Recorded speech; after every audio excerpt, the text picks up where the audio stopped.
And we are live. Welcome to the school board business meeting of ISD 834 on January 21st, 2021, which is actually a momentous day. It's the 21st day of the 21st year in the 21st century. And it is also a palindrome, 1/21/21, exactly the same forwards and backwards. So just thought I would point that out. Due to the current federal and state emergency declarations, the Minnesota directive to residents to stay at home and guidance about limiting person-to-person contact due to the COVID-19 pandemic, this meeting of ISD 834 School Board is being conducted in accordance with Minnesota Statutes 13D.021, meetings by telephone or other electronic means. Due to the health pandemic, the school board determined that it is not feasible for at least one board member, the superintendent, or the school district's legal counsel to be physically present at the regular meeting location, and that it is not feasible for the public to attend this meeting at the regular meeting location due to the health pandemic. Persons may monitor this meeting from a remote location by using our YouTube channel. School board members are reminded to mute their microphone or phone when they are not speaking. Joan, can you please take the roll call? Director Hockert? Here. Director Onken? Here. Director Porbenny?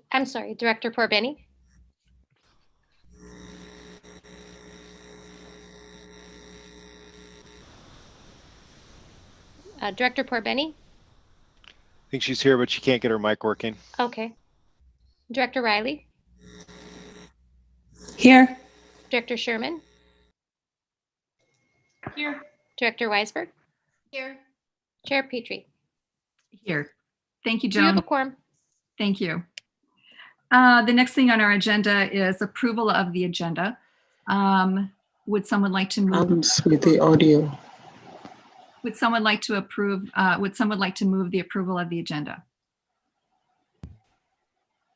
Director Onken. Second. Director Hockert. Okay, Joan, can you take the roll on this, please?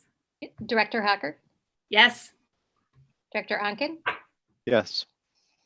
Director Porbenny? I'll come back. Director Riley?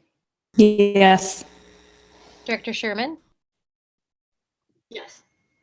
Director Weisberg? Yes. Director Porbenny?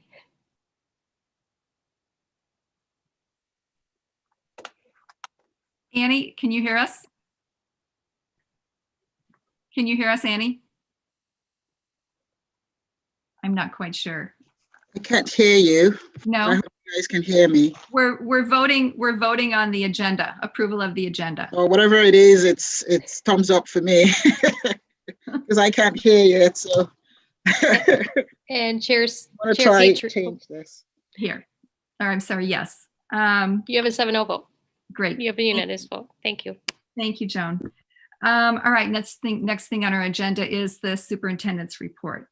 Superintendent Mansfeld. Thank you, Chair Petrie and fellow board directors. We have had a lot going on in our district, but first off, last week I was able to meet with Congresswoman Betty McCollum and was able to stress the importance of vaccines. She said she had full support of that and would take it to other people, including our governor, and try to move that forward as fast as possible.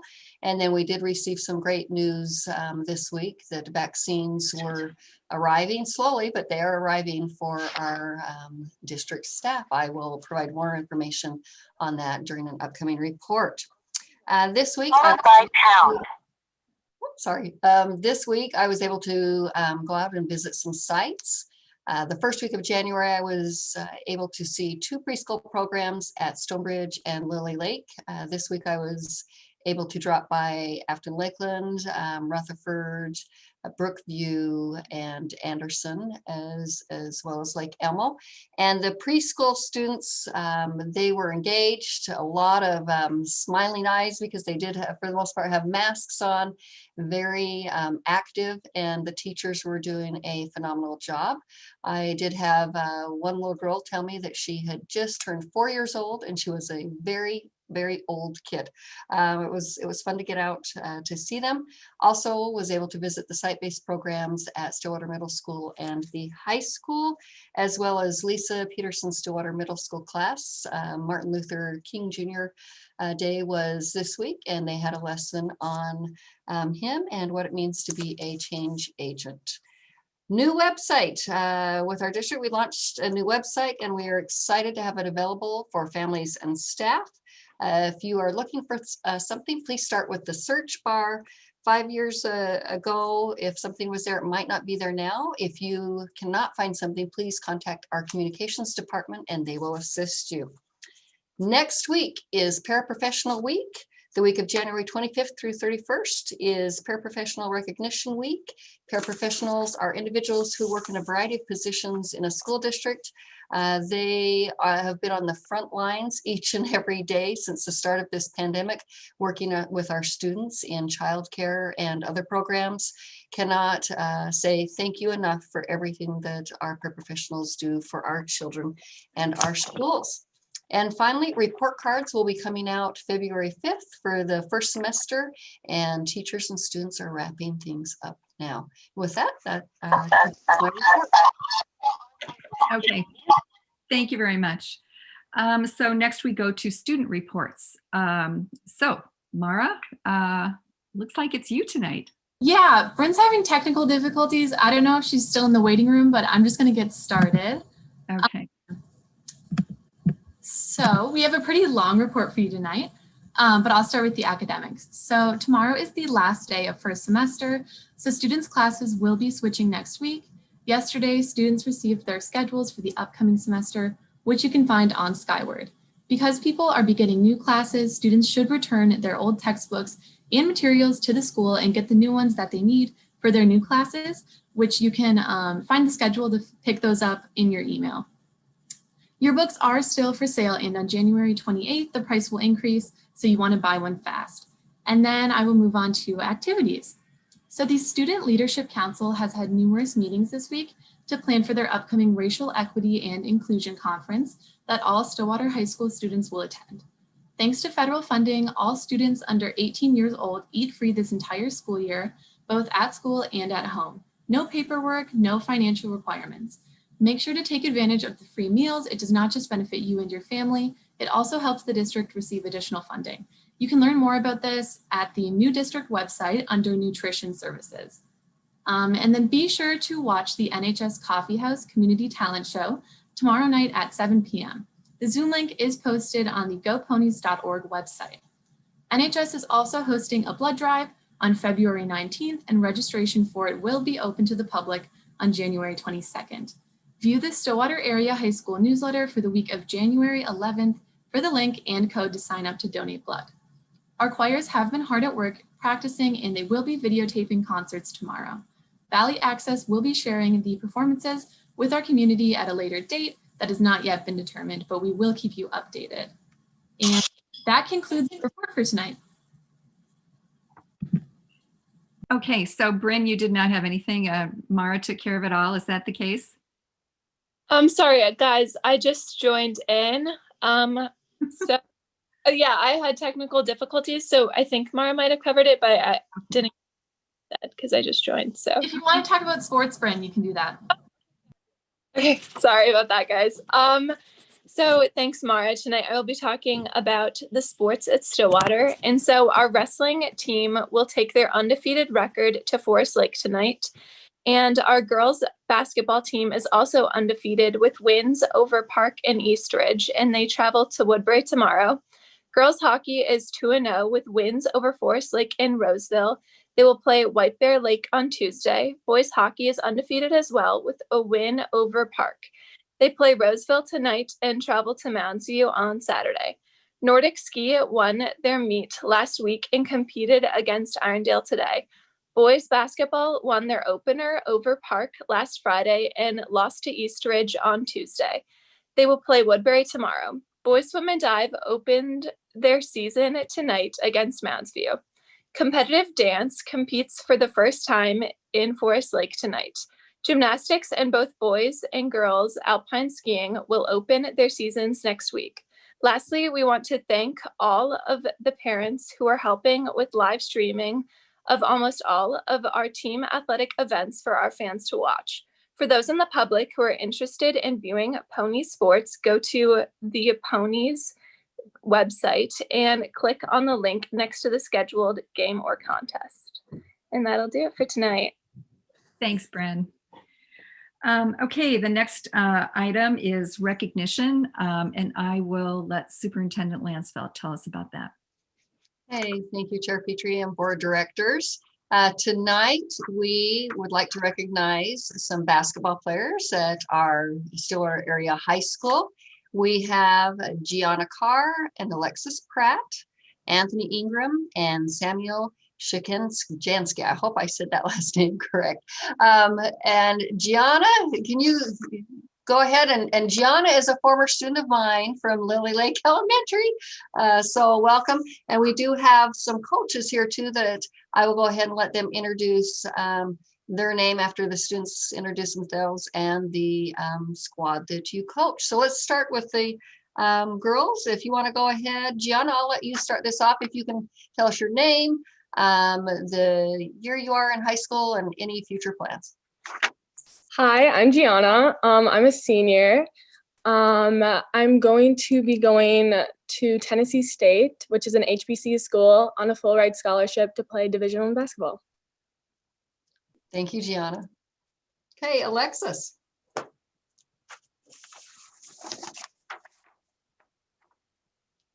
Ms.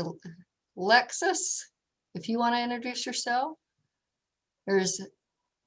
Okay, let's go to Anthony.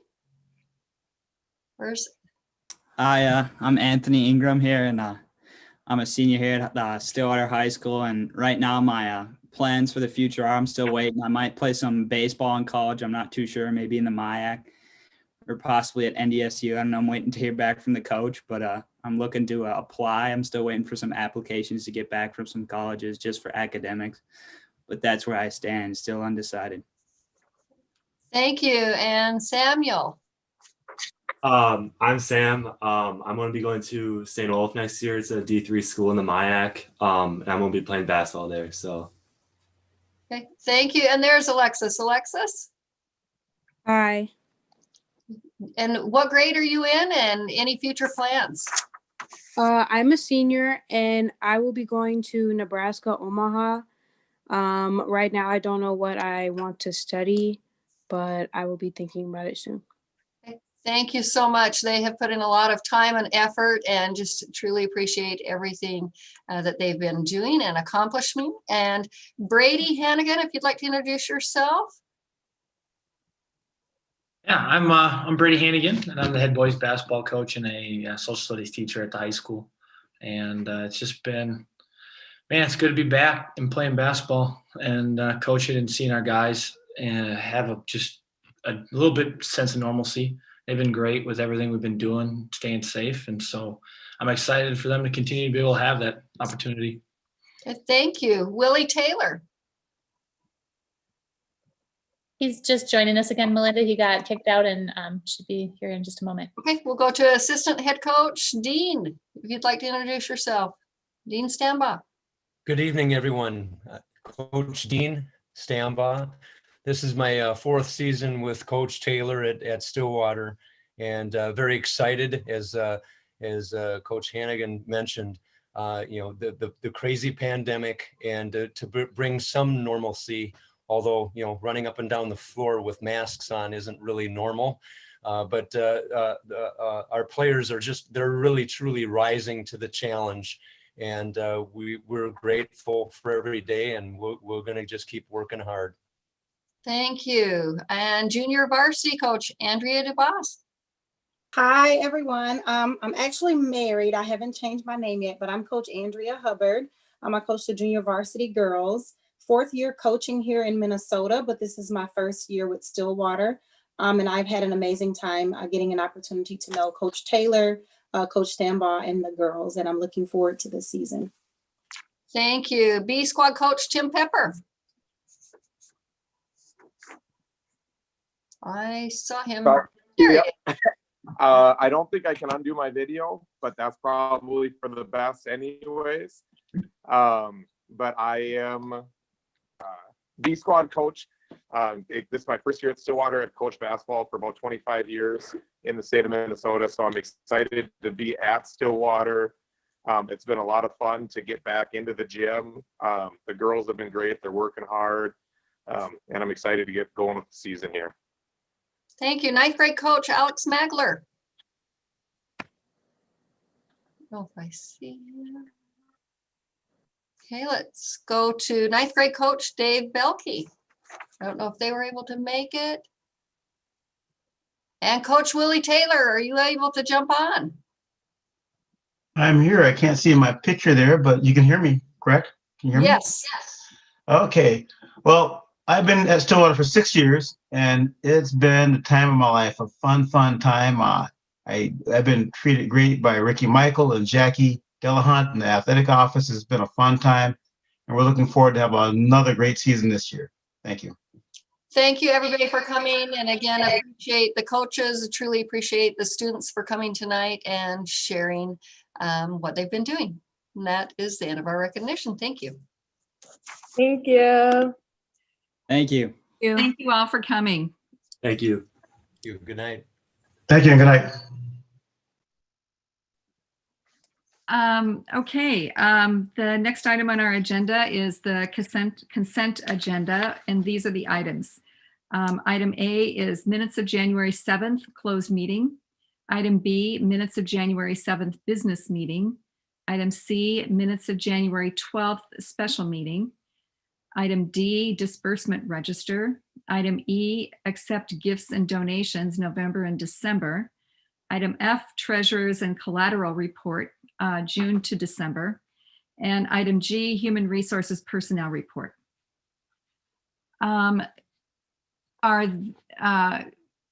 I would take a motion to approve the consent agenda. Director Onken. Second.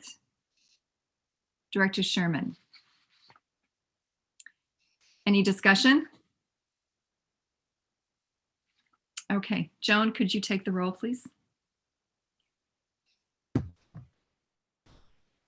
Director Hacker, Yes.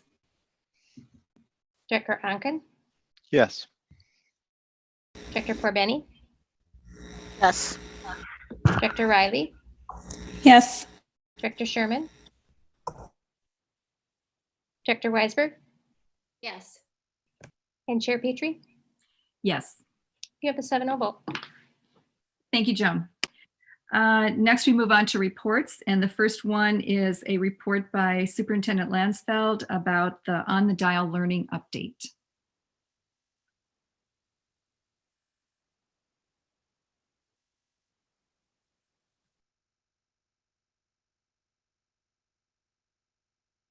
Melinda, you're not, your mic isn't on. Oh, there we go. Okay, I think we're ready to go. Moving on the dial. The focus tonight is on our secondary plan. Looking at the data, again, we have the recommendations from MDE. These are cases per 10,000. They come out every Thursday at 11 o'clock. Washington County this week went up to 50.25. You can see the surrounding counties also went up. When it's 50 or higher, the recommendation is distance learning for all students. We'll talk more about this in a future slide. But during the past few weeks in Washington County, it has been 102.28.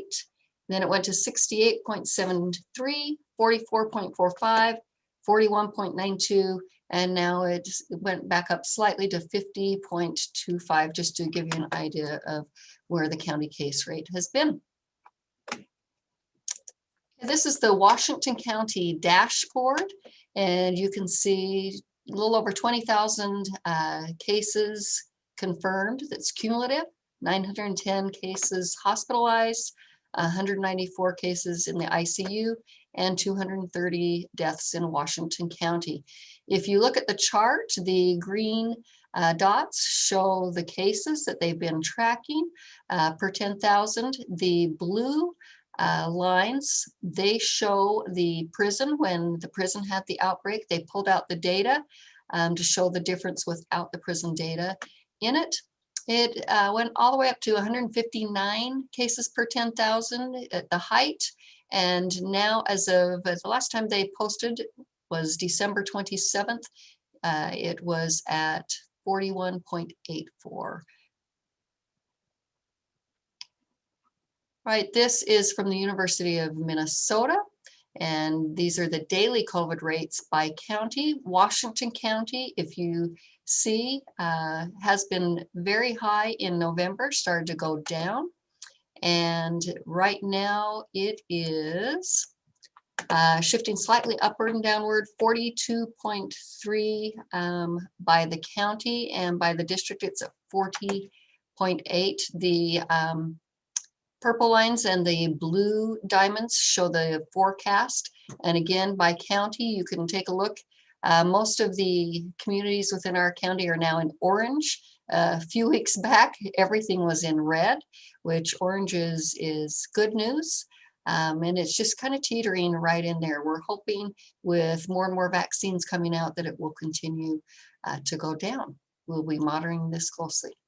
This is our Stillwater Area Public Schools dashboard that we track on a weekly basis. The information in this chart is from January 8th to January 14th. At this time, we've seen 5 students positive, 1 staff member, 14 students have needed to quarantine, and 16 staff members have needed to quarantine. And just note that this is when we are in distance learning, so we are still seeing some cases.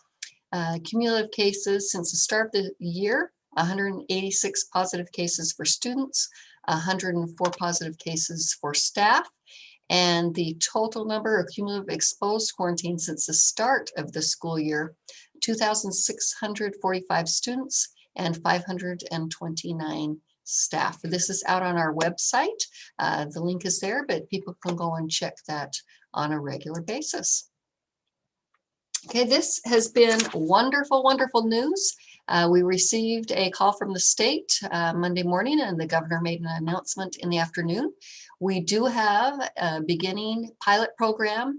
There are 9 sites across the state, 7 in greater Minnesota, 2 in the metro area. And we have been allocated for our district 17 vaccines. And it was a lot of work to go in and prioritize and get that information out immediately. The staff members have until 11:59 p.m. at night to put in the paperwork to set up an appointment. And the staff were just incredibly, incredibly thankful when they were told that they were able to have a vaccine. We do have to, with prioritization, look at the learning model that we are in, which is distance learning, and we are looking at different things to take into consideration for prioritization, such as age. Right now, we were looking at 60 and older. We're looking at the site-based programs in the childcare. They're in distance learning in the schools now. And then looking at staff that are working with students that are unable to wear masks at the time. And it might be for health reasons or other reasons. So this hopefully will continue. It's, as Deputy Commissioner Heather Mueller said, before you can run, you need to learn to walk. Before you learn to walk, you need to crawl. This is a crawl, but this is a lot of hope. And we're excited to have this continue in the near future. Okay, so right before winter break, we had the governor make some announcements with some changes to Minnesota's Safe Learning Plan. And we are now prioritizing bringing back our youngest learners to school. And this lessens the focus on county data as a singular determining point when considering learning models. We are still considering that county data, it's a significant data point with the secondary students. But the new guidelines provide new guidance on mitigation strategies for in-person learning, such as the recommendation of wearing both a face mask and a face shield for adults whenever possible. And it has recommended a rolling start or a slow start, gradual, to bring back students to ensure a safe return. So why the change? We are prioritizing academic and social needs of our students. We've learned more about COVID and how it spreads. And we know that masks, distancing, hygiene, such as the hand washing, makes a difference. And examples of other schools across the country and in other countries have been successfully implementing the in-person. This is part of an international trend, and New York was one of the first states to start this. Okay, so with Minnesota's Safe Learning Plan, they have recommended some new mitigation strategies. We now have, and this is exciting news as well, optional COVID-19 testing provided twice per month for staff that are working with students. This is recommended for asymptomatic staff. They can come in every other Monday. We had our first testing 2 Mondays ago, and this upcoming Monday will be our second test at all sites. It's a saliva test. It's free, and hopefully this will help prevent the spread and minimize the quarantine. Staff are strongly recommended, as mentioned earlier, to wear a face mask and a face shield whenever possible. And students are now meant to be 3 feet between each other. That's the physical distancing. It used to be 6 feet. It's down to 3 feet. But all adults are recommended to still stay 6 feet away from each other and students. When that is not possible because of activities or instructional modes, they have been provided a clear plexiglass barrier that can be placed between the staff and students or other adults. And it's recommended to have 6 feet between students in the cafeteria, but we have had clearance at the elementary level from our regional support team that students can be 3 feet away as a classroom in the cafeteria, but 6 feet away from other pods or classrooms. And so that will really help us out to have the ability to have students eating in the cafeteria as much as we can possibly provide that physical space. Okay, so why a slow rollout? We have a lot of families that want their students back in school, and we want the students back in school as well, but we want to do it safely. And the safety of students and staff, that is a top priority.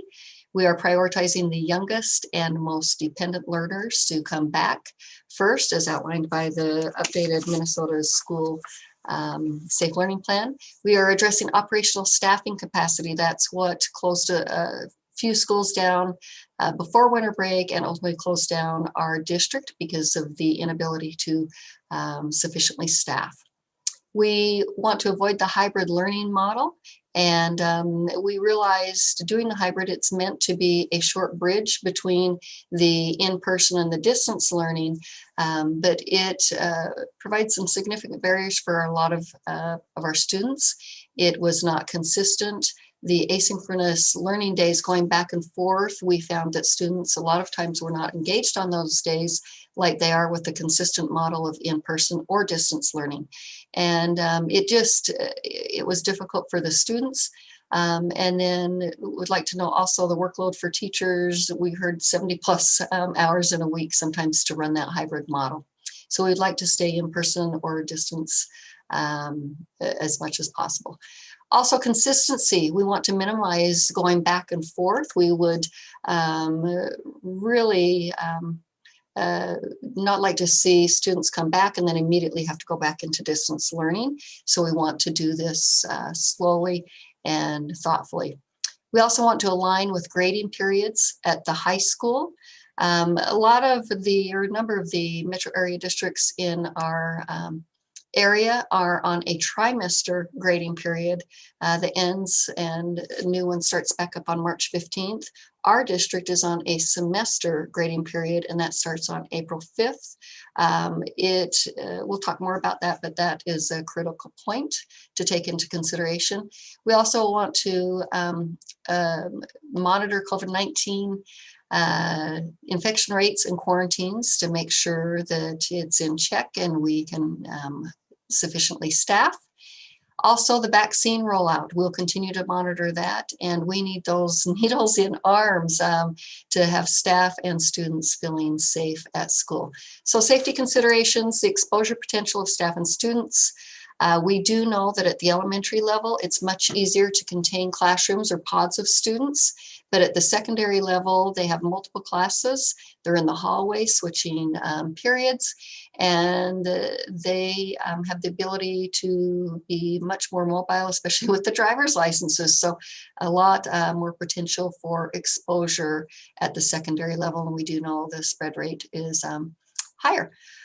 And then there's the physical distancing. Students in a classroom need to be 3 feet apart. It is not required, but it is highly recommended. We know that it cannot happen or occur all the time, especially if you've taught kindergarten, preschool, but it will be the expectation to try to strive for. Also, the cafeteria capacity, it's much more manageable at the elementary school to provide that physical distancing, especially when you can have 3 feet between the classes at the elementary level. But the cafeteria space at the 2 middle schools and the high school, very difficult to keep that 6 feet of social distancing. So they're really thinking through that to make sure that they can provide that. Okay, so our recommendation for our secondary students, and I do want to note that a lot of thought and time went into this with our leadership team, our secondary administrators and staff input, and we have also heard from a lot of families as well. And I know the families, for the most part, really want their children back in school, but we do want to do this safely and thoughtfully. So February 16th, we are recommending that grades 6 through 12 students that have already been identified for in-person support for not making adequate progress will start back. This will be an equivalent of maybe close to 200 students per school, or about the size of, could go up to about the size of an elementary rollout with the 3 grade bands. And then we are also recommending that all on-the-dial teachers and teaching staff return to work in buildings on that date. We want to support our students, make sure we have enough staff there. It's all hands on deck to make sure that we have adequate staffing and can really work hard to catch students up and get them to where they need to be. February 25th and 26th will be the 2 state mandated transition days for teachers to prepare for the shift in learning model. So no school for grades 6 through 8 on those transition days. On March 1st, which is 4 weeks before spring break, we are recommending grade 6 and the GATE, that's Gifted and Talented Education Program with 4th and 5th graders that's housed at Stillwater Middle School, return to school. And then 2 weeks after that, and 2 weeks before spring break, we are recommending on March 15th, grades 7 through 8 return to schools. March 25th and 26th will be the 2 state mandated transition days for the high school teachers. So no school for grades 9 through 12. And beginning on April 5th, which is the start of the grading day, grades 9 through 12 will return to school. Secondary students would return to school 4 days per week until the end of the school year and would continue to learn asynchronously from home on C days. Why are we doing this? Because it is required by the state that when teachers will be teaching both a distance learning component and an on-the-dial or in-person component, they must be provided an equivalent of 30 minutes of prep time per day, which is accounted for on the C days, and the majority of our secondary teaching staff do have both of those components. Whereas at the elementary staff, teachers have an on-the-dial class, or they are instructing a distance learning class. So that's the difference there. We really want to monitor the positive rates, the quarantine numbers, and do this judiciously to make sure that we have the operational capacity to do this right. We do not want to just get started and have to stop again. That transition is very hard. I do want to also stress that with this with this recommendation, the secondary principals really wanted to emphasize that this time right before spring break, if we went earlier, a couple of weeks earlier, that is really difficult for those students that need to catch up. And the grades on these transcripts are permanent grades. This would really throw a curveball for them, because when we started back at the beginning of the year in the hybrid, the students would come in the morning and then they would have office hours to meet with teachers. Right now in distance learning, they accommodated a better sleep schedule that's recommended for the students, and they have 2 80-minute blocks, lunch, and 2 more 80-minute blocks. So if we were to return, everything would shift, and the instructional delivery, it just would be very difficult. Okay. So the students that have already been identified for in-person support, they will be receiving an invitation. And again, they've already been identified and families will be notified. We want to keep these groups small and safe in accordance with our operational capacity and the safe rollout plan. Our goal is to provide support for the students who need it the most. This will be a full school day, including bus transportation and meals, and it will not be a regular synchronous in-person day when all of the students return. This will be a model based on a learning lab and using the Schoology platform. So lots of staff will be working with these students to make sure that we can have adequate growth and progress. Okay, so Stillwater Schools return to school timeline. This is just a review and a reminder of what we have been doing and what we will be recommending. Preschool was able to start back the first week of January, 2 days per week. Beginning February 1st, they will be in person 4 days a week. And again, it was wonderful to go out into the buildings and see this in action. They're doing very well. Grades K through 2 and site-based programs, including our ALC, will begin January 27th. So all students in person 4 days a week until March 1st. They will then be 5 days a week. So starting January 27th, they will still have C days until March 1st. Those C days are still learning days for our students. It's asynchronous learning, and the teachers will be planning and supporting how to support students that might be in quarantine while they're still in person. They will also be meeting individually with students, contacting families, and meeting in small groups to catch those students up. Grades 3 through 5 will begin back in person on February 10th. All students 4 days per week, with the C day still continuing and until March 1st. And then our proposed plan for grades 6 through 12. January 27th, our Alternative Learning Center, the Transitions 18 through 21 program and site-based programs will be coming back into the buildings. February 16th, students that have already been identified for in-person support will be contacted. All staff will be in the buildings. March 1st, grade 6 and the 4-5 gate program will roll up. March 15th, 2 weeks later, grades 7 through 8. And then beginning on April 5th, grades 9 through 12. Just a quick caveat that the grades 9 through 12, instead of rolling up a grade or 2 at a time at the high school, we want them all there because the teachers are teaching multiple grade levels at a time, and to try and teach some students that are at home, some students are in person, and it's just would not be the best delivery model for students. We would like to bring them back all at the same time at the beginning of the grading period. Okay, and with that, we are open for questions. It's a lot of information. It is. It's a lot of information. Thank you, Superintendent Lansfeld. I'm sure we are going to have some questions here. Who wants to start? Director Huckert. Thank you. So my question has to do with the kids who've been identified to go back to school, and kind of thinking through how that's going to work in a classroom. Are these kids going to be assigned to a specific teacher to help them? And is this going to be doing basically online learning, but in the high school or middle school with support from teachers? And then who would those teachers be? An individual teacher, or would a teacher support their own kids, or would it be a general staff? Just how does that work?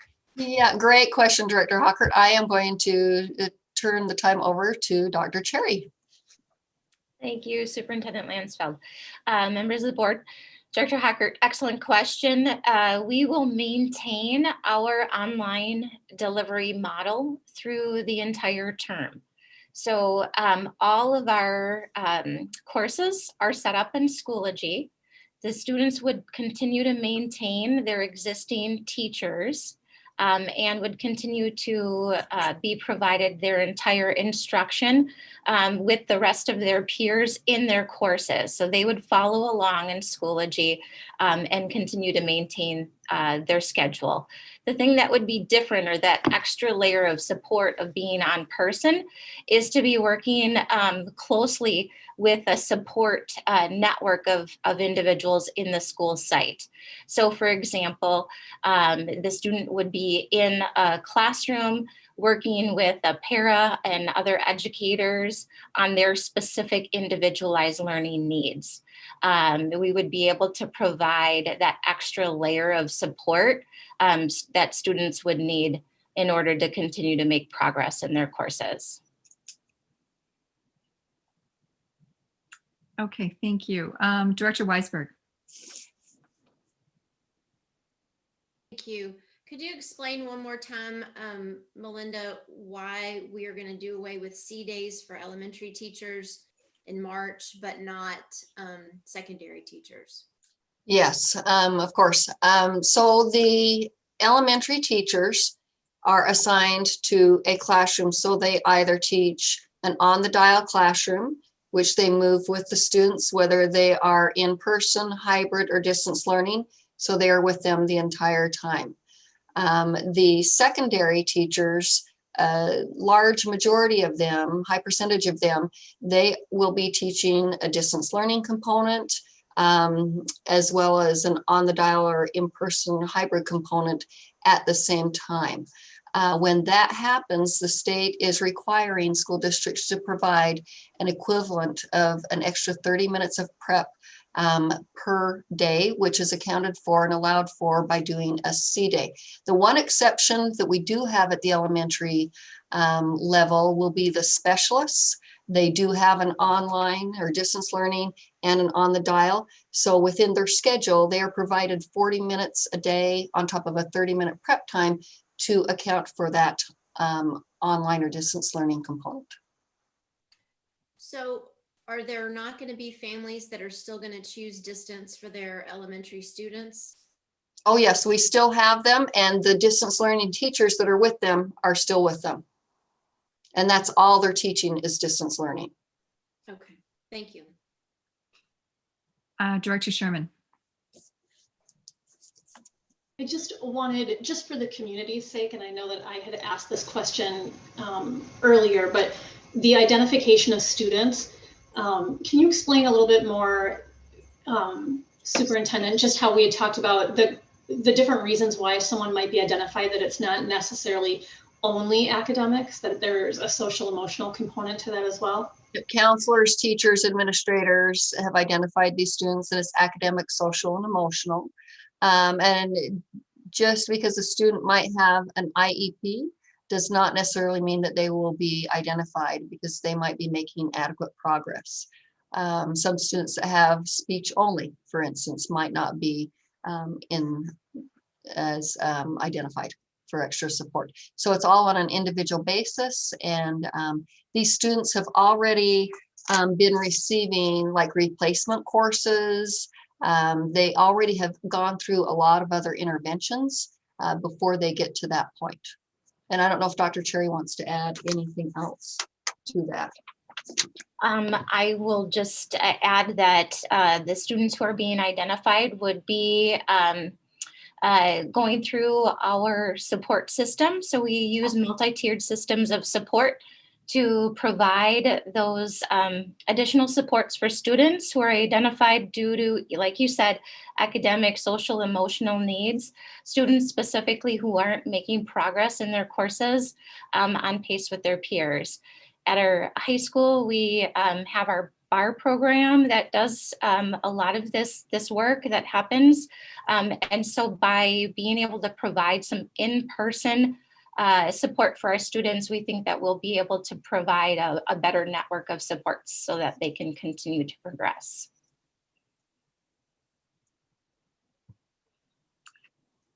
Okay, Director Hockert.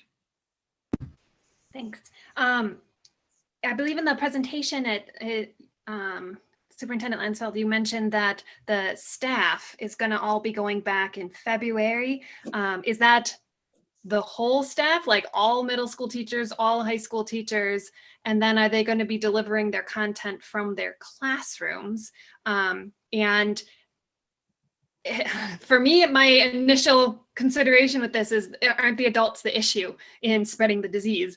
And what kind of precautions are going to be put in place? Why was this necessary? And kind of why are people given the opportunity to still work from home if they're particularly worried about going back to school and delivering online instruction from school?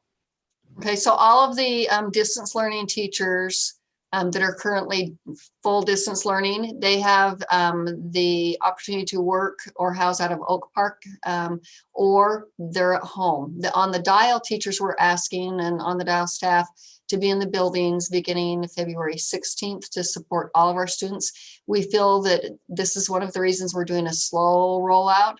There should be plenty of space to adequately have the physical distancing, and we need all hands on deck. We want to make sure we have the operational capacity as well to support our students. For instance, I was at an elementary school. We were short, even though we had used everybody, we were short 3 subs, so we could take some staff that were interventionists and put them in as teachers instead of having to shut a school down. We need to all work together to problem solve, and that's part of our strategy to try and keep schools open. We also know that a lot of students really, those are our high priority students. We want to make sure that they are receiving the support that they need with the staff there. Director Perbani. Thank you, Chair Petrie. Superintendent Lansfield, thank you very much for the presentation. I know you guys put in a lot of work. It's not easy to, especially in this unprecedented times, you know, we're all learning, and I'm sure you guys are doing the same thing. All districts don't have to be the same. So we all learn as we go along. So thanks to all of you for all the effort that you've put into this. Nobody is perfect, but we know that we're doing the right things. You guys are doing the right things for our students, for our staff, but also for the parents and our community at large. So thanks to all of you. My question here is for teachers that will be doing the distance learning, is it possible for them to have the flexibility of teleworking, of doing that from their homes, specifically to continue to prevent the possibility of infection or possibility of contacts? Because most of them haven't gotten the vaccines yet. So having that flexibility for them to continue to work from home might be one way that you can also prevent that close contact or having too many people in one space. Is that something that you are, because I know some of them might be teaching on the dial while also doing the distant learning. So what exactly are your thought process here in encouraging those teachers to actually do the work from their homes instead of being in a building space where there are other people as well? Yeah, all of the full-time distance learning teachers will be or have the opportunity to work from their classroom at home or at Oak Park. The vast majority of teachers and staff that needed accommodations because of possibly secondary health concerns have been accommodated. And that's why they most likely are on distance. And so it didn't happen 100%, because we want to make sure that we had work for distance, but we tried to accommodate that need. So they should already have that option.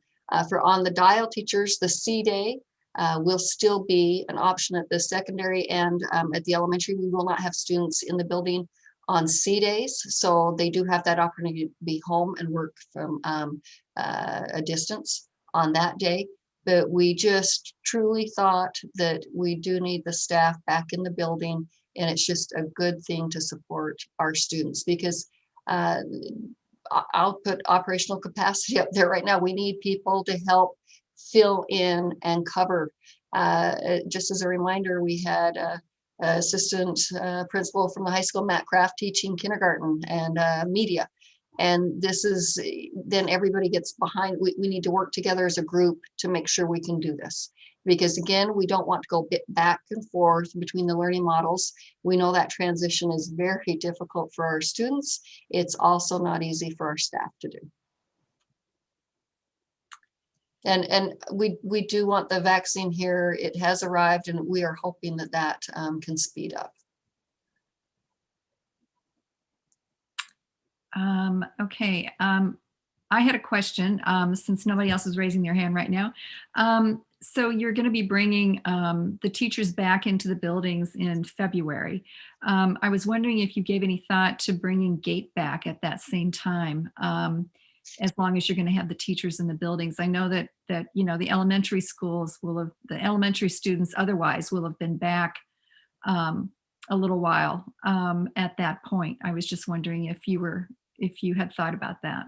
We had thought, yes, we have thought about that. The GATE students, we do have teachers that are also teaching other things, and then they would have to rearrange schedules for lots and lots of kids, and it would be a tough delivery model. Just not a lot of consistency like we could provide with the schedule that we're proposing. Okay. Director Sherman. Can you speak a little bit about where our English language learners would fall into this? Would they be identified for additional support? Would they be brought in person? Is there, I guess, anything that you could share related to that? Yes, a lot of the students, students have been identified, and I believe they have been trying to get them in as part of the site-based program, at least maybe once a week right now. Dr. Cherry, is that right? Yes, and then we will be including our English language learners in the group of students to be identified coming back on February 16th. And again, that is an option. We are inviting these students, not a requirement.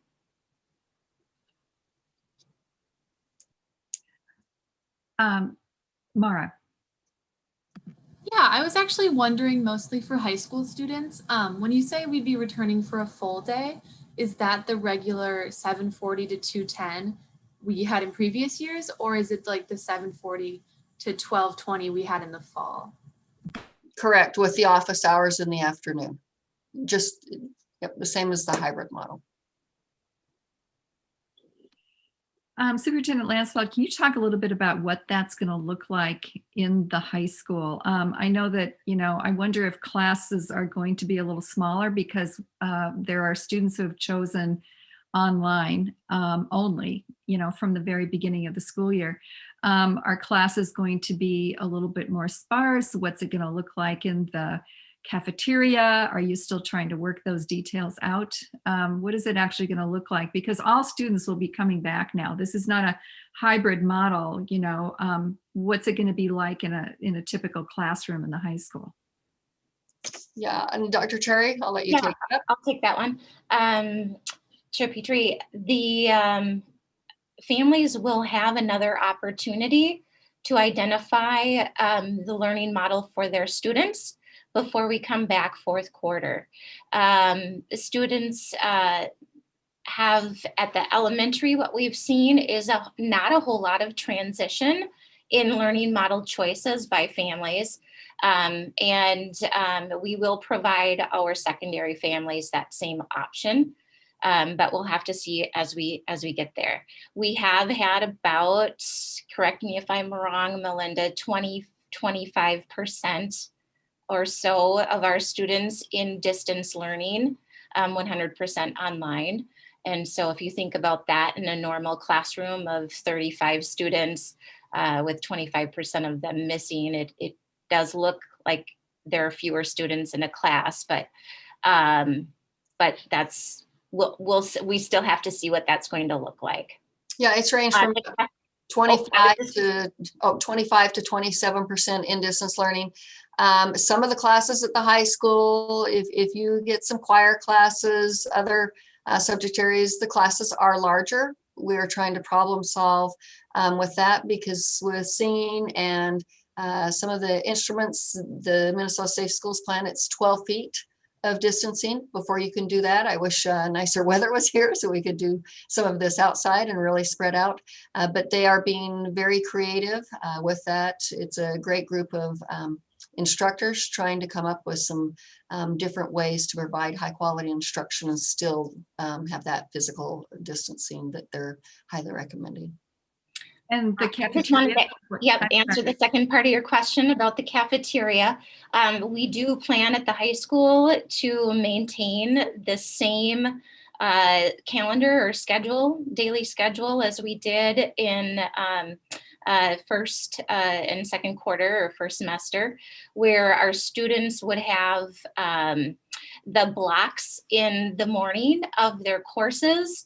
And then we have lunch, and students can be released early during those office hour time and do the office hours from home. So students who have their own transportation, maybe leaving early, may not be in the cafeteria. And so that also reduces the number of individuals that are packed into that one space. And we're trying to think of some creative ways to still provide lunch for students that want it but don't want to be in the cafeteria. I've been at the high school where they have the sacks, just grab and go. And a lot of students like that option. So that will help with our physical distancing as well. Okay. Director Hockert. Kind of following up on the mention earlier of vaccines, that we have access to, I think, 17 for our district. As the district gets hopefully more than that, what is the plan for doling that out? Is it up to the district to distribute to teachers, or do teachers have to go out on their own and in the community to get those vaccines? How does that work? Right now it's a pilot program. A staff member is identified through our prioritization, and an email goes out to them. We are also calling them because these are very precious. We want to make sure that they're used. They go online and they fill out their information, and it goes into the system. If they fill it out and they decline the vaccine, we are notified. We do not receive the person's name, but we are notified that a vaccine opened up and we can reassign. So it's very important that people let us know if they're not going to take it, because we want to make sure we have as many vaccines as possible. It goes into a system, and then the state will contact them to set up an appointment for the vaccine. They have told us that there will be evening and weekend appointments available.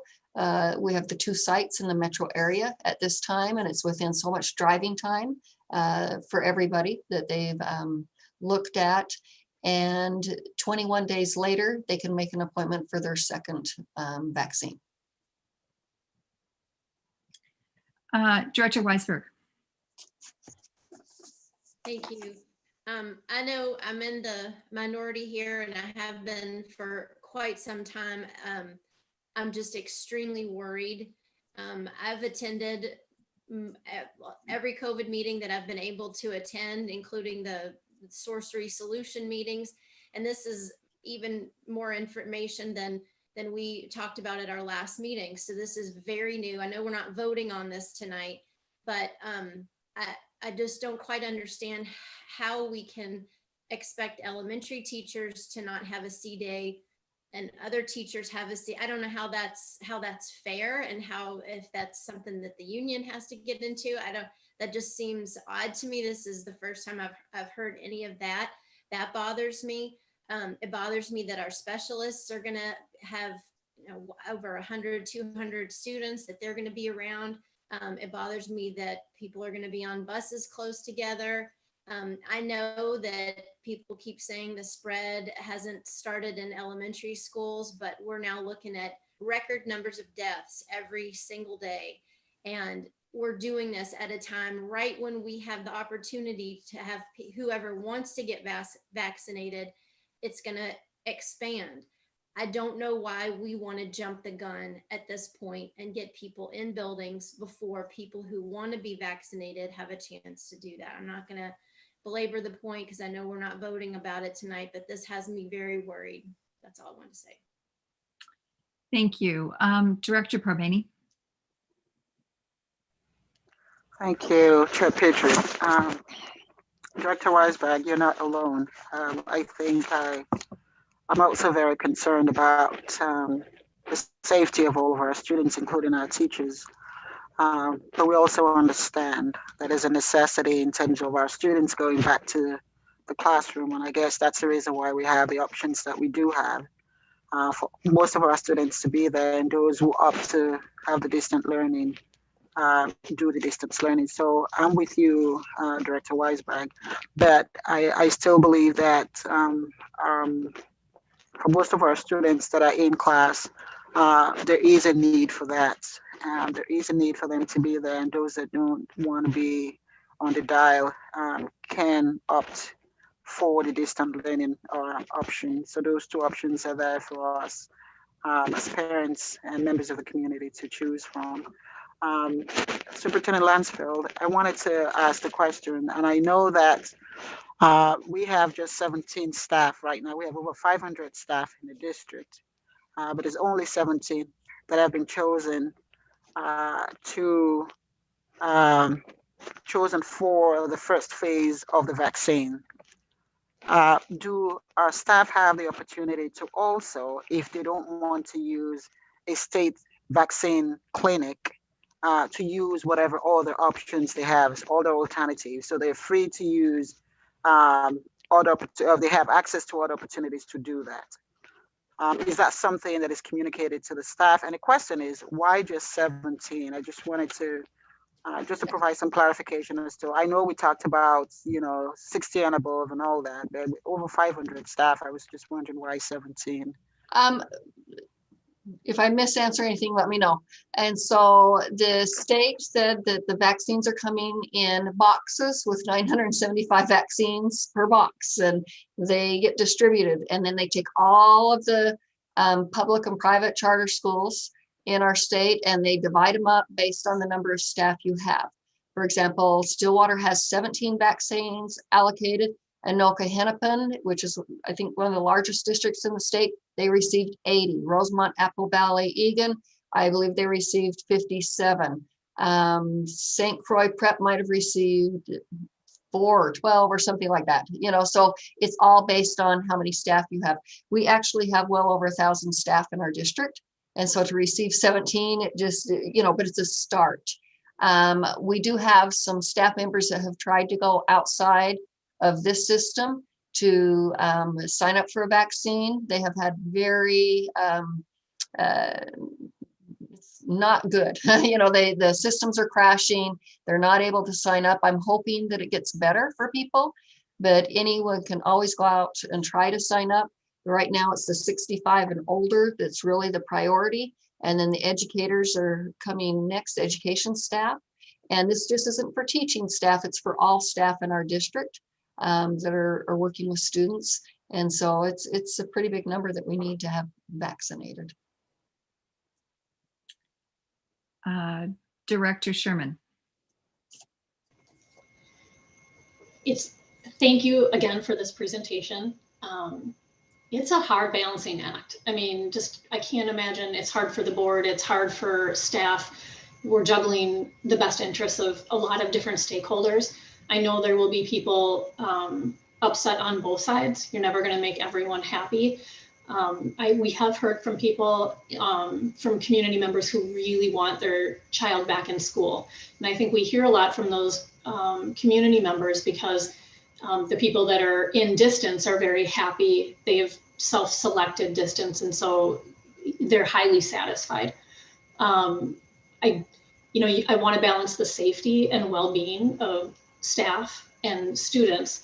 But this was one question, and Superintendent, I think you did a nice job answering this for me when I had reached out to you after looking at the presentation. And I just know that there are probably community members who are looking at the presentation and saying, if we can start 3 grades at a time in a building, why didn't we look at pulling 6th and 7th or 6th, 7th, and 8th at the same time?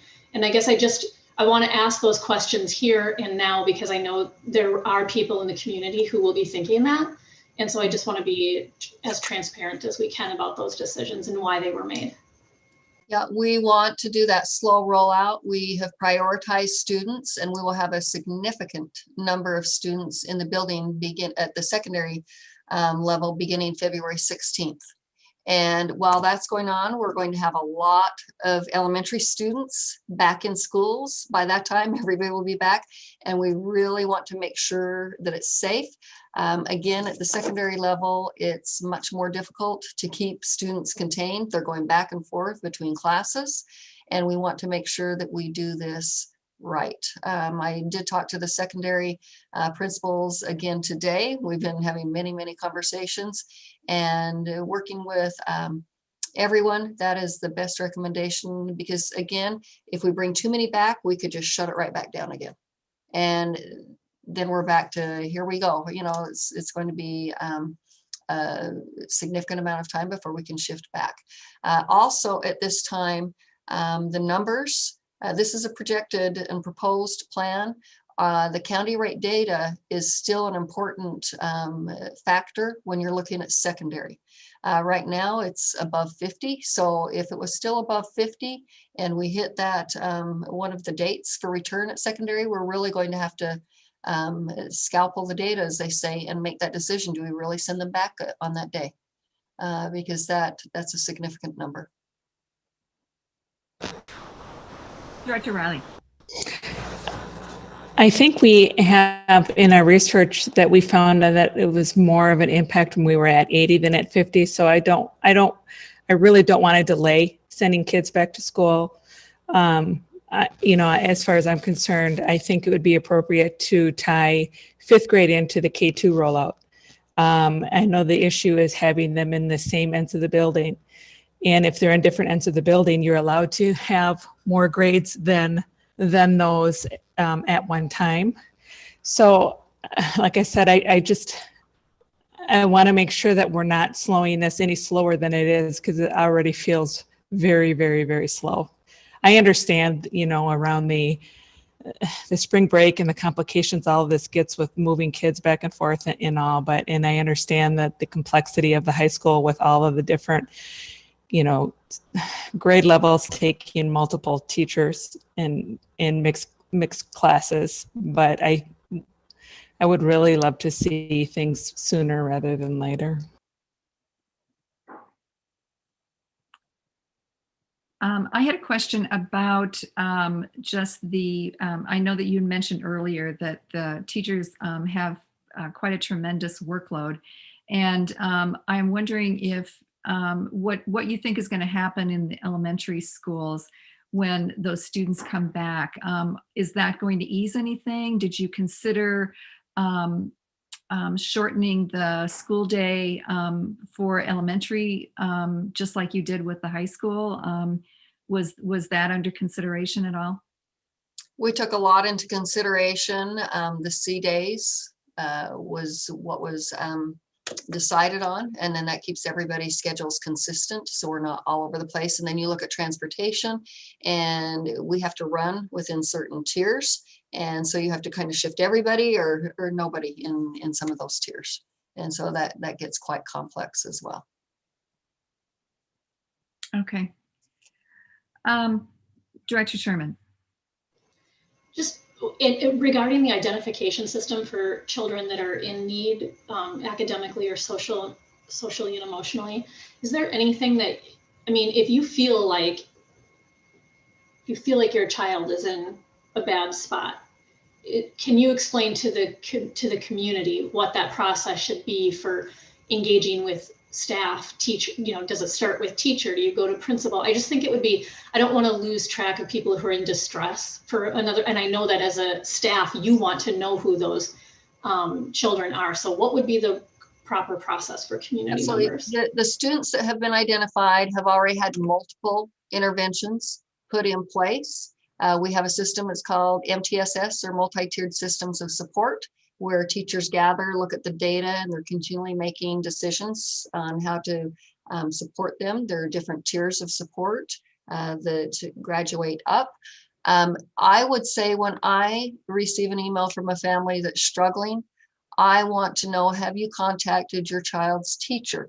And if the teacher's not doing anything, which teachers love their kids, they wouldn't be doing this. The job is hard. But if you're frustrated with that, then just move up to the child's counselor, student advocate, even the principal, but they're there to support. Some families hesitate contacting the school. They're worried. I don't want to bother people. This is why we're here. We are a team and we need to support these children together. So if you have not received any support and your child might be struggling, please contact the school and start there and work together to support your child. Director Hockert? Sorry, just to tag team with Director Sherman.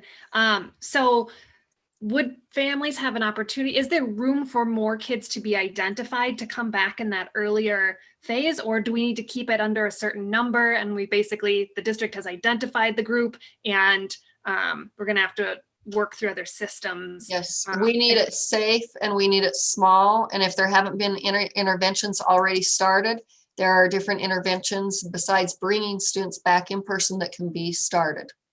But there's a process, it's a system, and you need to start here to move up here. Director Sherman. Last, and this is more of a comment, but I think in the last presentation with elementary, I know I have learned a lot from the staff on this call and also from staff in our buildings about the importance of that C Day.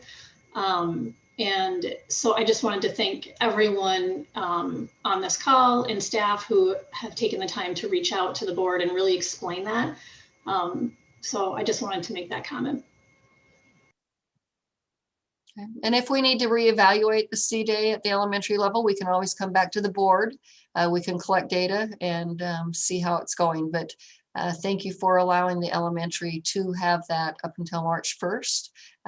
It will be very valuable for our students to have, as well as our teachers. Director Onken. I just want to chime in. I've been pretty quiet here, and I don't want to sound cavalier, but I think it's great that we're making plans to try to get kids back into the buildings. Again, I understand there's going to be people on each side of it. I currently work in a district where we are having these same conversations and these same difficult decisions to be made. And I think the plan that you've rolled out seems appropriate. I think it's scheduled at a time where, it does take some time for us to get kids back in. And it also leaves it fluid enough where if numbers do go up, we can pull back if we need to. So it looks good. And there's a lot of work that goes into this for sure. This is not taken lightly on by anybody for sure. So thank you. Thank you. Anyone else have questions before we move on? Okay, thank you, Superintendent Lansfeld. I just want to go back for a second. I skipped over open forum because I knew that there was no one here tonight who wanted to speak with us, but I probably should have mentioned that. All right, so the next item that we have is contract reviews. So, Dr. Tyne. Good evening, board chair, board members, superintendent.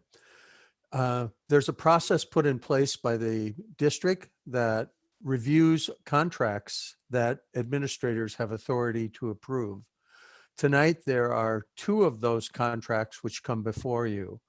One is for Larson Engineering for designing and bid specifications for a number of repair projects.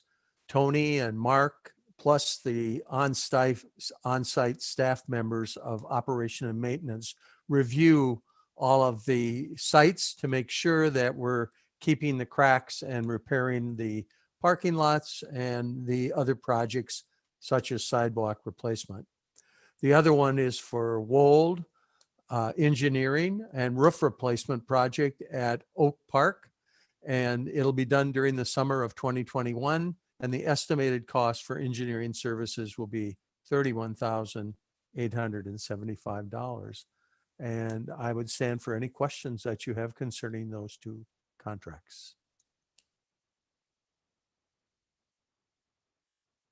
I guess I'm sitting. I should say I'm sitting, but I'm here. Director Parbeni. Thank you, Chair Petrie. What was the cost for the first one, John? The You first mentioned one is, two. it's a contract where it cannot go over 50,000. That's the agreement. So once it gets to that part, Tony and Mark step in and say, no, no, no, no more spending unless we go back to the board and have approval of it. Okay, and the second one is 31,000. Right. Okay, so 875. and that's the most conservative we have with respect to all of the submissions, right? In terms of cost. Yes. Okay, perfect. Thank you. Okay, thank you, Dr. Tyne. Thank you. All right, we're going to move on to action items now. The first one is the amended 2020 to 2024 transportation contract with MTN Bus Company. And Lance, I think you're going to talk to us about this. Yes. Good evening, Superintendent Lanceville, Board Chair, and members of the school board. I'm here to present an amendment to our current operating agreement with our primary school bus contractor, Metropolitan Transportation Network, MTN. This amendment would agree to reimburse MTN for previously scheduled transportation work that was not performed due to COVID during the 2020-2021 school year only, at a rate of 84% of our normal contracted daily rate. Obviously, that would be a reduced rate from what we normally pay. This would only be for daily to and from school transportation. This does not include activity type transportation, be for regular and special ed to from home to school. We believe, as well as our legal counsel, that this best reflects the most up-to-date guidance given by MDE on how to handle this difficult decision. This will allow for our contractor to continue paying drivers their normal wages, as well as other costs that have continued during distance learning. This should help Stillwater continue to retain drivers and allow our new contractor to continue making payments on the new school bus vehicle fleet that they purchased this past summer for our school district. We have agreed on this reduced rate by removing some non-fixed expenses such as fuel and liquids that haven't been used during this time. Most districts in the metro have come to agreements with their transportation contractors at this point in the school year. We are one of the last metro districts to do so. Our delay was for a couple reasons. One, primarily we were waiting for MDE to make a final decision and give us guidance on special ed reimbursement, which didn't happen till late October. Once that decision was made, it helped us feel better about the 84% mark. If we weren't getting reimbursement for special ed, we might have had a different feeling on how to move forward with that. Once that was determined, we were able to move forward a bit. We did spend, it was a couple months of negotiations with MTN, with our legal counsel and our district leaders, as well as looking into some of their statistics and some of their, they'll need to provide evidence on obviously bus payments. If we request evidence on payroll, those types of things, they would need to provide that. In the metro for the 2020-21 school year, when looking at comparables, the average agreed rate for this COVID period for school transportation contractors is between 80% and 90%, including our neighbors, our direct neighbors. Again, we have come to this preliminary agreement at 84% with MTN and are recommending to the school board this evening that we move forward with this amended reflecting that number. At this point, I'd open it up. If you have any questions, I'd be happy to try and answer. Before we take questions, is there a motion to accept the amended transportation contract with MTN as recommended by administration? Director Sherman? Is there a second? Director Corbani. All right. Anyone have any questions about this?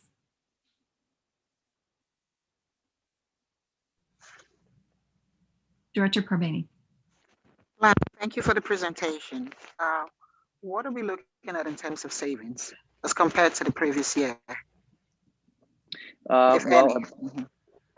that's a good question. I'm not sure compared to the previous year. Our rates do go up every year, and we do have a new contractor this year. I don't have our previous contract in front of me, but I know our rates did go up this year, but obviously we'd be paying 84%, so it'd be a 16% reduction on what we had budgeted for this school year.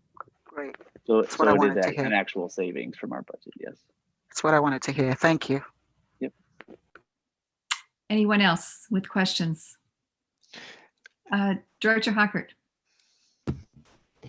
I'm assuming that this is just during the period of time when kids are in distance learning, and then we'll go back to the regular rates once school buses are up and running. And I guess I'm not sure if you could answer this or Superintendent Lansfeld. Does the bus rates, are we going to continue going back to 100% in our busing capacity once we get our kids kind of rolled back in? And then since it is a slow rollout of getting kids back into school, how does that kind of factor in with the 80% or 84% cost? As we go ahead. I'll take the cost question. This school year, we have a 4-hour minimum daily rate. So what we're talking about for the 84% would be calendar days where nothing ran. So most Fridays, I think the first week of school when we pushed out the start date, and then hybrid days, we still ended up paying our same rate, obviously. But moving forward, right now, we obviously would be paying the 84%. As soon as buses are rolling again, we're back to 100%. So we've been tracking that all year, obviously, and are keeping a close watch on those invoices to make sure we're paying accurately. Okay, with the bus capacity during the hybrid model, it was at 50% capacity or less. When you're in person, it can be 100% capacity. This is why it's important to have that slow rollout. So when they are running routes, and we have just a few grade bands to start with, we can still spread the students out and have the assigned seating. But when we are full in person, there will be 2 and 3 students per seat. It will feel like it did before, other than the first row from the driver. That's our MDE guidance to keep the first row clear. But the rest of the bus will feel like it had a normal day once we're back full. Okay, thank you. Director Onken. Lance, I know we talked about this, the finance and operations meeting today. Matt, I think you might be freezing up here. I think you just froze up.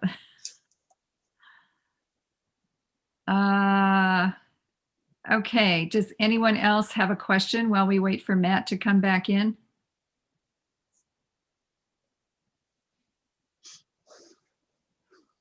I actually had a question about the capacity on the buses. Do we have any plans for assigned seating or anything like that to try to mitigate the fact that we're going to have so many students on a bus? Yes, we do have assigned seating, and depending on how many students are on that route, they will spread them out as much as possible.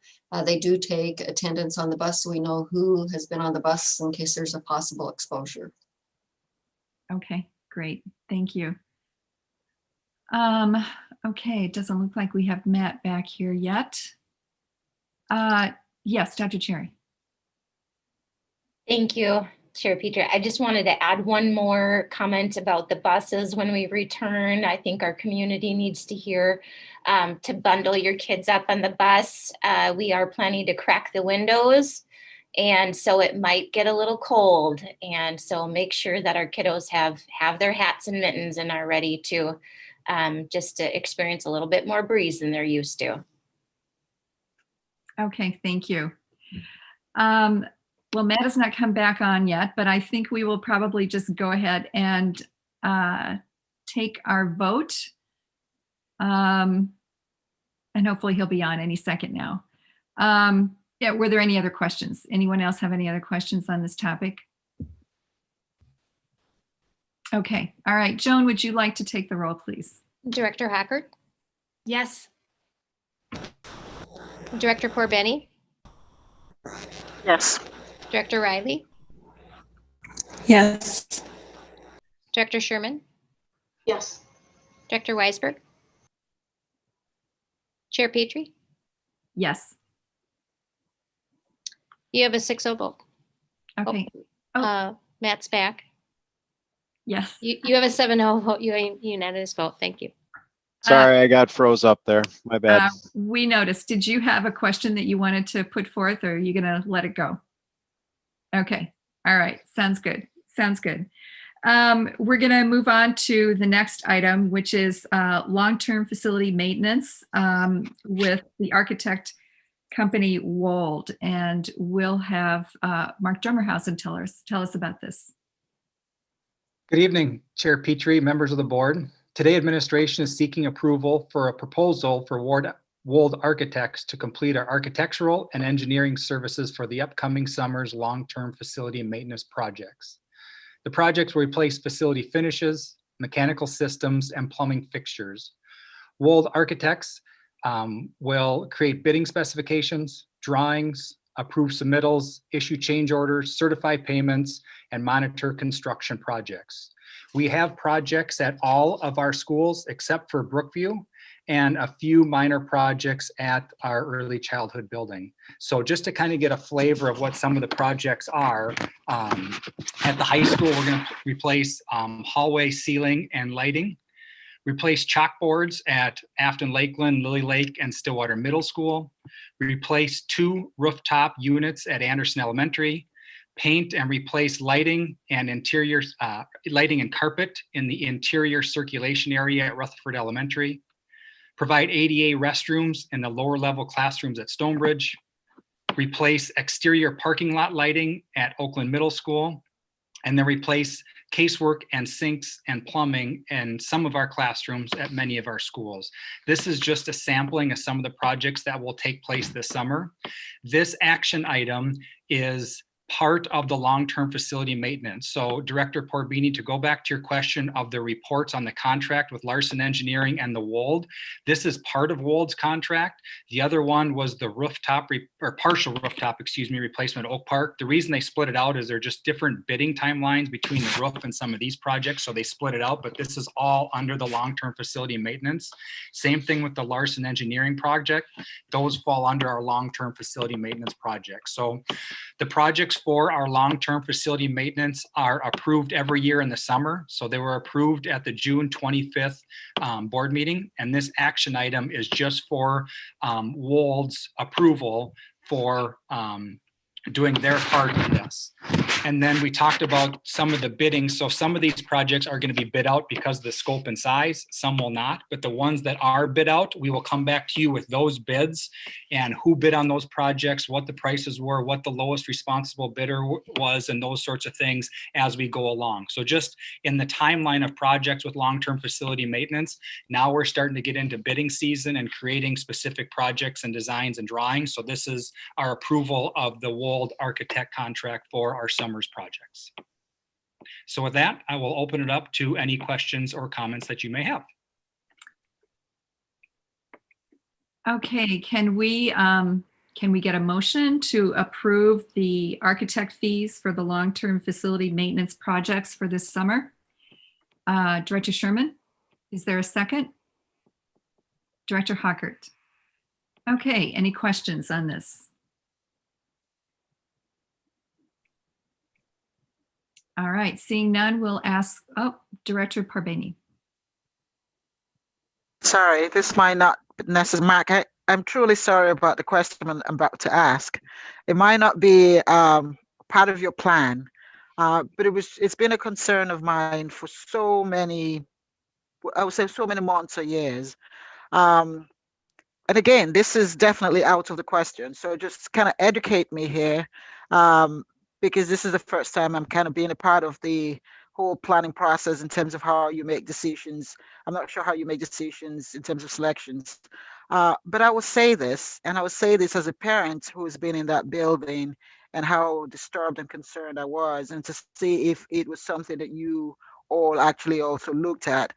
The bathrooms at Lake Elmo Elementary, and anybody who has been to Lake Elmo Elementary and the bathrooms there and the stench, and the fact that we have kids in that building, is that something that you guys are also thinking in terms of trying to make sure that the problem there is fixed? I don't know if it's part of your plan, but as a parent walking into that space, and it's not just me, and I think a lot of us that walked into that space were very disturbed at what we saw and what we smelled. So just a parent concern. So I don't know how you make these decisions. I wanted to bring it to your attention. Thank Yep. you. No, I appreciate that. In terms of our long-term facility maintenance for this year, that is not part of our plan. Each year we come to you with a plan. There's also a 10-year plan as well as we look out moving forward. That is something that we can look at in future plans to look at address. There are some restrooms remodel that we're doing at some of our buildings. Just this year, Lake Elmo isn't one of them, but that is something we can look at in the future. Okay, any other questions? All right, it's been moved and seconded that we approve the architect's fees for the long-term facility maintenance projects for this summer. Joan, can you please take the roll? Director Hackert, Yes. Director Anken, Yes. Director Porbeni, Yes. Director Riley, Yes. Director Sherman, Yes. Director Weisberg, Yes. Chair Petrie. Yes. You have a 7-0 vote. Great, thank you, Joan. Next item on our list is the 10th grade ELA expenditures. Rachel Larson.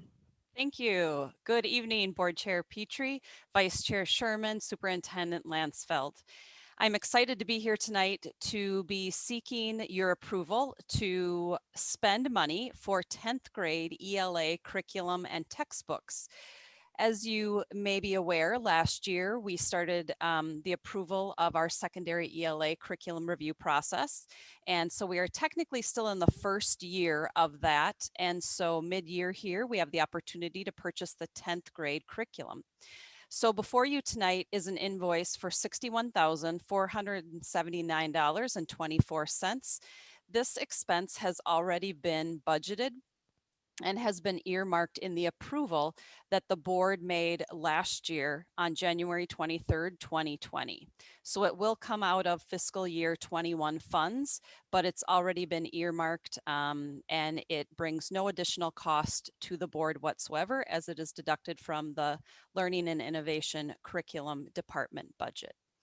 This was brought forward to the Finance Committee, and we are asking for your approval tonight to purchase the secondary ELA curriculum for 10th grade. Okay, thank you very much. Is there a motion on the floor to approve this expenditure for the 10th grade ELA program? Director Porbeni, is there a second? Director Hackert, great. Are there any questions on this?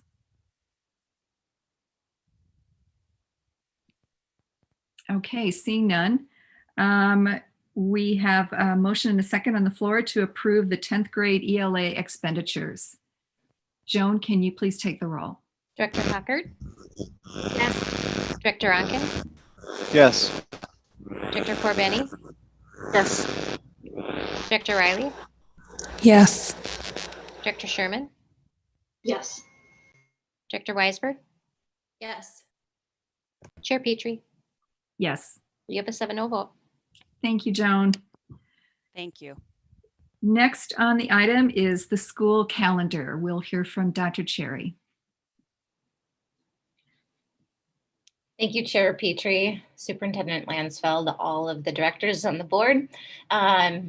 Here seeking your approval on a calendar for the 21-22 academic school year. In looking at developing our school calendar, I came to you at our last board meeting and provided an overview of our calendar development. We do have a committee that comes together that includes parents, teachers, principals, and a variety of district administrators.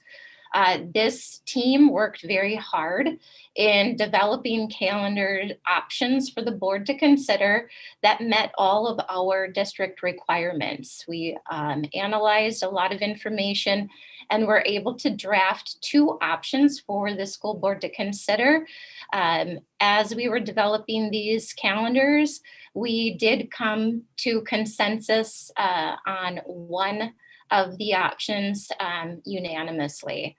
In looking at all of the inputs and the information that we had to consider, the priorities we were pretty constrained in how we develop our school calendar. We need to make sure that we are fitting in 172 student contact days, and under all of our employee contract requirements, we consider we are accounting for 192 teacher contact days. With that, we also look at the holidays. We have 5 holidays that we are considering during the academic year. And we also pay attention to Election Day coming up in the 21-22 school year. That is in the first week of November, where we do not want to have students in our building because some of our schools are election sites. In also considering all of the information on these dates that are set forward on the calendar, we consider academic, athletic, assessment, and various activity needs. Our assessment calendar is set for us each year. We do have specific windows and time throughout the academic year where certain assessments need to take place. This is a strong consideration as we look at high stakes testing or the standardized testing that we use to understand the academic progress of our students and also where our district is in meeting those learning needs. We strive to balance our quarters and our semesters. We do pay attention to graduation, which is typically the first weekend in June. We also look at our neighboring district calendars to see where is their alignment. We do appreciate when our staff and our families have connections in our neighboring districts, and we can be as uniform as possible in our calendars, or those calendars line up on specific holidays and breaks. We also considered our high school league, our Minnesota State High School League schedules and secondary registration. As you look at page 35 and 36 in your packet, you will see the specifics. I realize that this is a little small, a little hard to read on the screen. So in your packet, pay attention to page 35 for our first option. This is the draft calendar that had unanimous approval and support from our calendar committee. This is a before Labor Day start. So you'll notice that new teachers would start on August 17th. The rest of the teachers would come back on August 23rd. And then our students would have their first day of school on August 30th. This is helpful in looking at getting in those additional instructional days before the window of our standardized testing. We also have appreciated this calendar in the past We have found that students are more calm when they get in before that Labor Day weekend can get adjusted to school. And a lot of those nerves are settled, and students then come back to us in September after that long weekend and are ready to really get their academic hats on and hit the ground running. And so that has worked well in the district in the last couple of years and had strong support from the committee. Both of these calendars, you'll notice, have a balanced semesters and quarters. You'll notice on both option 1 and 2, semester 1 includes 88 school days and semester 2 is 84 school days. And that was very purposeful in thinking about front loading our semesters or instructional days into the first semester, because it is very helpful for the orientation and introduction to the new school year. In looking at the school calendar, the other things to note in these two options is with option number 1, with the start date of August 30th, the last day of school is June 2nd. And our graduation is typically that first Saturday in June. And so that lines up very nicely on this calendar.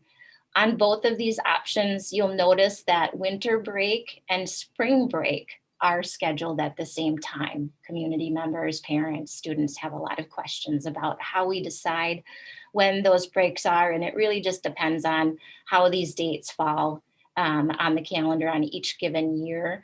Looking at spring break, we strive to have spring break so that it isn't at an odd time within the quarter or the semester. And so with option number 1, you'll notice that spring break is a few weeks before the end of the term. And so, like I said, this is the option that the committee did come to unanimous support for. On the next slide, I'm going to just provide again a reminder on some of those highlights. The August 30th first day of school, this provides those additional instructional days before the standardized testing. The August start date also aligns with our neighbors.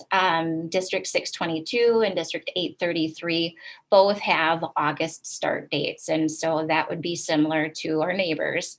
And then the last day of school being that first week in June lines up really nice with our June 4th graduation. And again, semester 1, semester 2 finally balanced, but there are a few extra days in semester 1 for those orientation days. At the last board meeting, when the report was presented, there was an excellent question about how do we do this as a school district with a pre-Labor Day start? And I wanted to point out the statute and where this comes from. This is statute 120A.40 on our school calendar.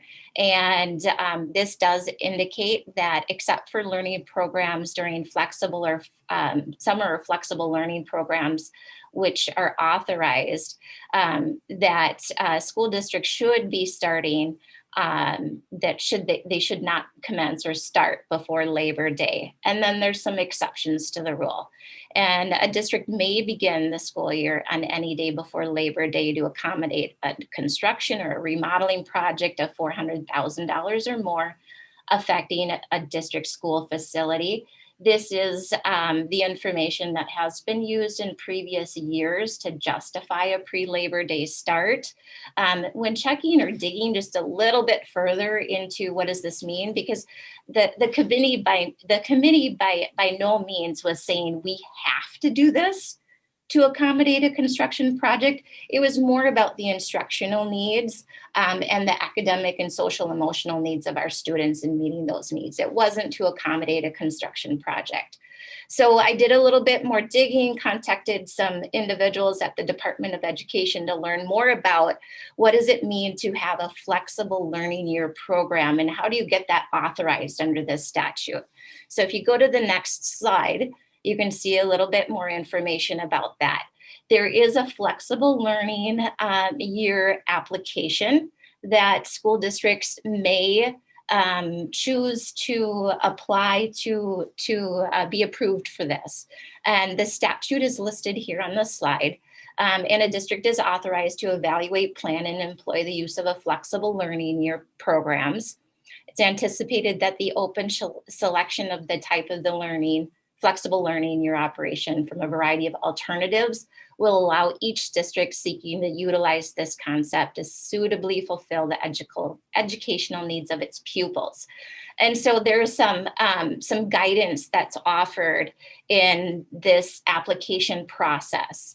And right within the application, and this was verified by our contacts at the Department of Education, is that school districts such as ours would not actually fill out this application for a waiver. And it's districts that have $400,000 or more of current construction. They simply just notify the school finance division at the Minnesota Department of Education that they are claiming a school calendar waiver. And so we could fill out this flexible learning year application if we chose to, but it's not necessary. And that was the counsel from the Department of Education, because we did meet that requirement. Knowing all of this, we also, now I'm actually coming to understand that in previous years, the board had requested to not have another pre-Labor Day start. And so we do have another option to offer to the board if you so choose. And this option number 2 does provide for an after Labor Day start. Again, we do meet all of the requirements under the number of student contact days, the teacher contract days, all of the holidays are accounted for. And you'll notice again that these calendars are very similar as to when the breaks line up. The main difference is the before Labor Day and the after Labor Day start. One of the things about this calendar is that the school year would go through June 8th. And so our typical graduation of the first weekend in June would just need to be shifted down, and we'd have to work out those details. But this is an offer of a second option if the board would like to consider this as well. It does meet all of our requirements. And with that, and for your consideration, I'm open to any questions that you may have, and just reinforce again, the calendar committee and administration on behalf of the calendar committee is recommending option number 1. Thank you, Dr. Cherry. Before we begin discussion, is there a motion from the floor for one of these options for a school calendar for the coming year? Director Sherman. I would like to make a motion to approve option 1 as presented for the 2021-2022 school year. Thank you. Is there a second? Director Probani. Okay. Questions, discussion? Director Onken. So, Dr. Cherry, I'm still a little confused as to how we get to do option 1. Reading the statutes and stuff, it doesn't quite. Here's the thing. I wish the state would just decide to let schools start before Labor Day. I think starting after Labor Day is silly. That's just a personal opinion of mine. But when I read the statute, I just don't quite understand how we fit into that. I know Minneapolis does it every year, but they probably have enough projects going on that they can easily do that. So anyway, if you just shed a little more light on that for me, it just doesn't make any sense. Even though I like calendar 1, that's what I would vote for, but it just doesn't quite seem like we're fitting where we need to fit. I think, great question, Director Onken. Thank you for that. I think we're landing, and I think other school districts are in the same spot, is we are finding a lot of value in the meeting the academic and social emotional needs of our students with that pre-Labor Day start. And so there are more school districts who are tending to opt for that. Like I said, both of our neighboring districts here, 622 and 833, are also opting for that additional option. And there are there's a lot of leeway for school districts to justify that through their flexible learning year plans. And the waiver process, as I described, is something that expands that out to additional school districts. But you'll notice that if you look at the school districts that actually have completed that waiver for any of those flexible learning years, you'll notice none of the big districts are on there, because almost all big districts have long-term facilities maintenance, and that construction is happening over the summer. Okay, yeah, that's appreciated. Do you know? This is a little off topic, but I mean, is anybody lobbying at the legislature to get rid of this so that schools can have a little more flexibility when their start is? I can't say for the lobbying. I am familiar with the lobbying that happens on behalf of our resorts in our state. We have a really, I think, robust resort system and vacation schedules that families like to keep over that very precious holiday. Yeah. So I have not heard of any lobbying on the other side of that argument. Director Riley.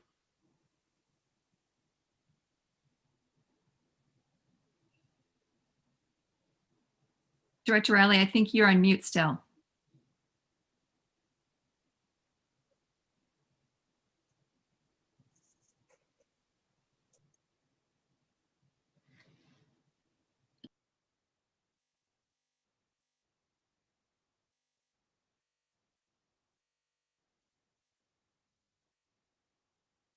Not yet. I'm going to come back to you in just a second. Director Sherman. I just want to make a comment that thank you to the calendar committee, because these are extremely difficult committees to be a part of. And thank you, Dr. Cherry, for going kind of above and beyond and really making sure with the MDE and with the statute that we're good to go here. I appreciate that. I'm sure that took extra time and you're really busy, but it makes me feel good that we're able to both look at a pre-Labor Day start and meet kind of where the teachers think our students are best served. And then also I do want to point out, I love that you were able to balance and give students and families at a little longer Labor Day break still with that Friday off before. So I just think it's some really good work, and I appreciate you just going to MDE and going and making that extra effort to make sure we're good. Thank you, Director Sherman. Director Riley. Is it working now? Okay, thank you. Thank you, John. I'm struggling a little bit with this. I know we had this big conversation last year at this time with Bob McDowell, and when we were coming through this and having this conversation, we discussed specifically to stay away from the pre-Labor Day start. I think it's disingenuous, the approach that's being taken right now with the school flexibility or the flexible learning that per se is happening. That's not what the intention of this is. The intention of that holiday, we have very, very short summers and warm weather, and parents really like to bring family together, and family is actually the most important, staple for our children. And that one last weekend inhibits families from having that time together and supporting our economy and people having their cabins and things away. They can't do it. We don't have any construction projects that would justify the delay, and that was the intent of this. It isn't to subvert what the initial intent of this statute is. I'm in disagreement of this. I really don't think it's a good idea. I know I've heard from some that have worked at MDE that said we're being watched right now because of the amount of time we're utilizing, or the amount of frequency we're using this as an excuse to start school early. So I'm in disagreement. I don't think it's genuine. I don't think the reasoning is genuine, and I really think we need to follow the laws. Thank you. Anyone else have any comments on this? No? Okay. It has been moved and seconded that we accept option number 1 for a school calendar for the coming year. Joan, can you take the roll call on this, please? Director Hackert, Yes. Director Ankin, Yes. Director Porbeni, Yes. Director Riley, No.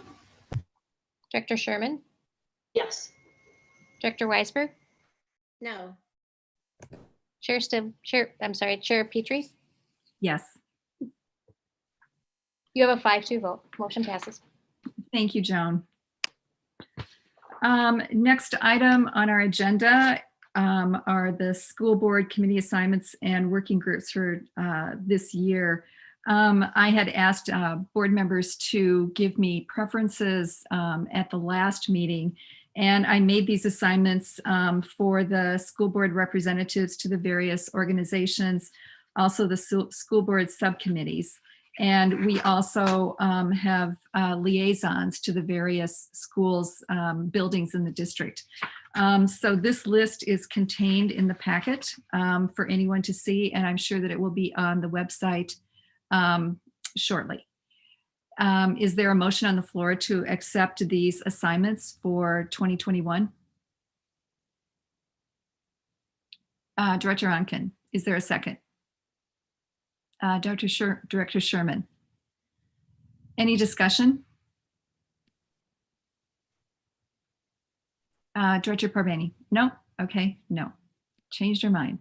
Okay, it's been moved and seconded that we accept the member assignments for 2021. Joan, can you please take the roll? Director Hackert, Yes. Director Ankin, Yes. Director Porbeni, Yes.